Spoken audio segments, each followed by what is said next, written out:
আজকে এমন একটা মানুষের সাথে আপনাদের পরিচয় করাই দিব, তার কিছু কথা শুনবো। আপনারা একটু ভিডিওটা স্কিপ করবেন না, একটু ভিডিওটা দেখবেন। তোমার নাম কি? সৈনিক। সৈনিক। তো মা বাবা আছে? নাই। মাও নাই, বাপও নাই?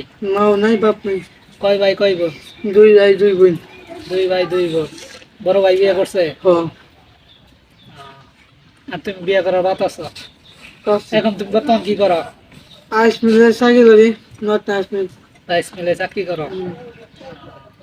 তা হ্যালো গাইস, আপনারা দেখতে পাচ্ছেন, ওনার কথা শুনলেন। উনি, ওনার বাপ মাও নাই, মাও নাই, দুই ভাই দুই বোন।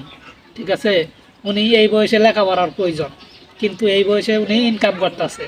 ইনকাম করে তার পরিবারকে চলাইতেছে। সে কতটা তার মনে কষ্ট। ঠিক আছে, একটা মানুষের মা বাবা না থাকলে কতটা কষ্ট একমাত্র যাদের নাই তারা বোঝে। ঠিক, হ, কষ্ট। অনেক কষ্ট। অনেক কষ্ট। তো মা বাবার জন্য চিন্তা করো। আমি চিন্তা করি, বেশি চিন্তা। যে তুমি চাকরি করে যে বেতনটা পাও, ওই বেতনটা কার কাছে দাও? বনে দিই। বোনের কাছে দাও। যা ঠিক মতো চাকরি করবা, বোনের হাতে দিবা, আল্লাহ পাকেই, আল্লাহ ব্যবস্থা করবো। আল্লাহ ব্যবস্থা করবে। হ্যাঁ, আপনারা দেখতে পাচ্ছেন, তার কথা শুনলাম, অনেকটাই খারাপ লাগলো। সবাই ভালো থাকবেন, সুস্থ থাকবেন, ধন্যবাদ।